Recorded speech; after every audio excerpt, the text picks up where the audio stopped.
வணக்கம். மாணிக்கவாசக சுவாமிகள் அருளிச் செய்திருக்கக்கூடிய திருவெம்பாவை 18ஆம் நாள் பதிகம். திருவெம்பாவை மொத்தம் 20 பதிகங்களை உடையது. ஆக மொத்தம் நாம் இறுதி கட்டத்தை எட்டிக் கொண்டிருக்கின்றோம் திருவெம்பாவையிலே. இந்த 18வது நாள் பதிகத்தில் இறைவனின் பெருமை எத்தனை பெரியது என்பதை மணிவாசகர் விளக்குகின்றார். இந்த உலகத்திலே இருக்கக்கூடிய அனைத்துமாக இறைவன் இருக்கின்றான். ஆணாகவும் இருக்கின்றான், பெண்ணாகவும் இருக்கின்றான், பேதம் இல்லாமல் 3ஆம் பாலினமாகவும் இறைவன் இருக்கின்றான். எல்லா உயிர்களுக்கும் எப்படி சமமாக இருக்கின்றானோ அதே போல் எல்லா உயிர்களிடத்திலும் பாரபட்சமின்றி ஒரே மாதிரியாக அருள் செய்யக்கூடியவன் என்பதை இந்த பதிகத்திலே மணிவாசக பெருமான் நமக்கு உணர்த்தி காட்டுகின்றார். முதலில் பதிகம் என்ன என்பதை பார்த்துவிட்டு வரலாம். அண்ணாமலையான் அடிக்கமலம் சென்று இறைஞ்சும் விண்ணோர் முடியின் மணித்தொகை வீற்றார் போல் கண்ணார் இரவி கதிர்வந்து கார்கரப்ப தன்னார் ஒளிமழுங்கி தாரகைகள் தாமகல பெண்ணாகி ஆனாய் அழியாய் பிறங்குழி சீர் விண்ணாகி மண்ணாகி இத்தனையும் வேறாகி கண்ணார் அமுதமாய் நின்றான் கழல் பாடி பெண்ணேயும் பூம்புனல் பாய்ந்தாடேலோர் எம்பாவாய் என்பது மணிவாசக பெருமான் நமக்கு அருளிச் செய்திருக்கக்கூடிய திருவெம்பாவை 18ஆம் நாள் பதிகம். எப்போதும் போல் வரிக்கு வரியான விளக்கத்தை பார்க்கலாம். அண்ணாமலையான் அடிக்கமலம் சென்று இறைஞ்சும் விண்ணோர் முடியின் மணித்தொகை வீற்றார் போல் கண்ணார் இரவி கதிர்வந்து கார்கரப்ப தன்னார் ஒளிமழுங்கி தாரகைகள் தாமகல என்று சொல்லுகின்றார். தேவலோகத்திலே இருக்கக்கூடிய அருளாளர்கள் எல்லாம் அண்ணாமலையாருடைய அடிக்கமலம் இருக்கிறது, அந்த கமலத்திலே தாழ் பணிந்து வணங்குகின்ற போது அவர்களுடைய தலையிலே இருக்கக்கூடிய மணிமுடி இருக்கிறதே, நவரத்தினங்களை வைத்துக் கொண்டு அந்த நவரத்தினங்களுடைய ஒளி மறைந்து விடுகிறது, தன்னுடைய ஒளியை இழந்து விடுகின்றன என்று சொல்லுகின்றார். அதே போன்று நள்ளிரவில் ஒளிரும் நட்சத்திரங்கள் சூரியனின் வெளிச்சம் பட்டதும் மங்கி போவதை காணலாம்.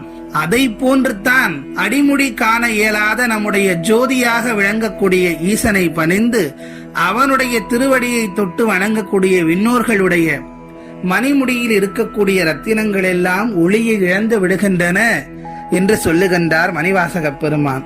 எப்படி சூரியன் வரும்போது நட்சத்திரங்கள் மறைந்து விடுகிறதோ, நம் கண்ணுக்கு புலப்படுவதில்லையோ, அது போன்று பிரபஞ்ச ஜோதியாக விளங்கக்கூடிய அண்ணாமலையாரை இங்கு உயர்வாக சொல்லுகின்றார். அடுத்த வரிகளில் பெண்ணாகி ஆனாய் அழியாய் பிறங்கொழி சேர் விண்ணாகி மண்ணாகி இத்தனையும் வேறாகி. சிவபெருமான் எப்படிப்பட்டவன்? இனங்களை பிரிக்கின்ற போது ஆண், பெண் மற்றும் 3ஆம் பாலினத்தவர் என்று அலி என்று 3 இனங்களை பிரிக்கிறார்கள்.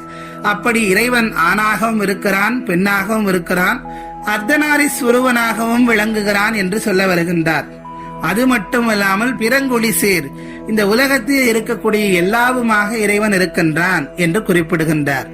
மாணிக்க வாசகருடைய காலத்தில் அலி என்ற வார்த்தை மிகவும் உயர்ந்த வார்த்தையாக, நல்ல வார்த்தையாக இருந்தது. ஆனால் நாளடைவிலே நம்மவர்கள் அந்த வார்த்தைகளை எல்லாம் தவறாக கேலிக்குரியதாக மாற்றி வைத்திருக்கிறார்கள். ஆகவே குறிப்பிடக்கூடிய இந்த வார்த்தை கேலிக்குரியது அல்ல என்பதை நாம் நினைவிலே வைத்துக் கொள்ள வேண்டும். இறைவன் அர்த்தநாரீஸ்வரூபனாக இருக்கின்றான் என்பதை அவர் உயர்வாகத்தான் இங்கே குறிப்பிட்டு காட்டுகிறார்.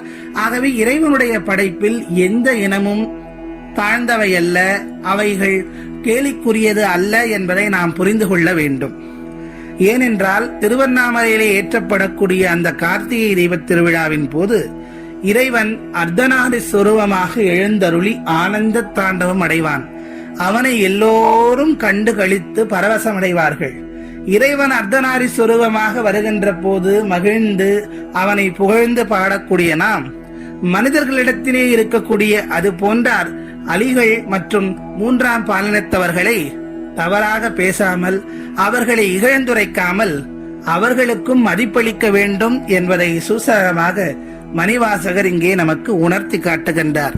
அடுத்த வரிகளில் விண்ணாகி மண்ணாகி இத்தனையும் வேறாகி, இந்த இறைவன் விண்ணுமாகவும் இருக்கின்றான், மண்ணுமாகவும் இருக்கின்றான், வானுலகத்தையும் விண்ணுலகத்தையும் அளந்தவனாயிற்றே ஜோதி ரூபமாக. ஆகவே உலகம் முழுவதும் நிறைந்திருக்கக்கூடிய நம் சிவம் அதையும் தாண்டி, இது எல்லாவற்றையும் தாண்டி பிரபஞ்ச வெளியெங்கும் நின்றிருக்கின்றான் என்று சொல்லுகின்றார். அடுத்த வரிகளில் கண்ணார் அமுதமாய் நின்றான் கழல் பாடி பெண்ணே பூம்புனல் பாய்ந்த ஆடையிலோர் எம்பாவாய். அப்படிப்பட்ட எம்பெருமான் சிவபெருமானை வார்த்தைகளில் வர்ணிப்பதோ கற்பனையில் வடிப்பதோ இயலாத ஒன்றாகும். அன்பு கொண்டவரின் கண்ணுக்கு இனியவனாக விளங்கக்கூடியவர் கண்ணார் அமுதமாய், நம் கண்களுக்கெல்லாம் காணக்கூடிய அமுதமாய் விளங்கி கொண்டிருக்கின்றான். யாருக்கு? அவன் மீது அன்பு கொண்டவர்களுக்கு.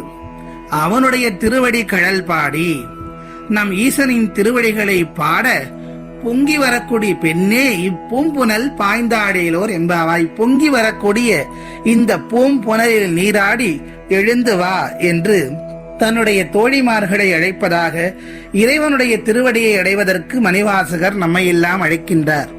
உருவமாகவும் அருவமாகவும் அருவுருவமாகவும் எல்லாமுமாகவும் விளங்கும் ஈசனை பாடி வணங்குவது என்பதே அலாதியான இன்பத்தை அள்ளித்தரும் விஷயமாகும். அவன் திருநாமங்களை பாடும்போது நாவில் இன்பமும், அவனை தரிசிக்கும் வேளையில் அங்கம் எங்கும் இன்பம் பொங்கி ஆனந்த பரவசம் உண்டாவதும் இயல்பானது. திருவண்ணாமலை ஜோதியை பற்றியும் திருவண்ணாமலை கிரிவலம் போன்ற பல விஷயங்களையும் திருவெம்பாவை பாடல்களில் மணிவாசகர் குறிப்பிடுகின்றார். திருவண்ணாமலை தனத்தில்தான் ஈசன் தனது உடலில் பாதியை உமையமைக்கு தந்து அர்த்தநாரீஸ்வரராக காட்சி தந்தார் என்று சொல்கிறது தலபுராணம். இவற்றை குறிப்பிடும் விதமாக இறைவன் அனைத்து உயிர்களுக்கும் ஒரே மாதிரியாக நிறைந்திருக்கிறார். அவருக்கு ஆண் பெண் அலி என எந்த பேதமும் இல்லை என்பதை இந்த பதிகத்தில் மணிவாசகர் நமக்கு உணர்த்தி காட்டுகின்றார். ஆகவே நாமும் காண்பன எல்லாவற்றையும் அனைத்து உயிர்களையும் ஈசனின் ரூபமாகவே கண்டு அவர்களை எள்ளி நகையாடாமல் அவர்களுக்கு மூன்றாம் பாலினத்தவர்களாக இருக்கக்கூடிய திருநங்கைகளுக்கும் மதிப்பளித்து அனைவரையும் இறைவனின் ரூபமாக பார்க்க வேண்டும் என்று மணிவாசக பெருமானுடைய பார்வையிலே சிந்தித்து மீண்டும் நாளைய பதிகத்தில் உங்கள் அனைவரையும் சந்திக்கின்றேன். நன்றி.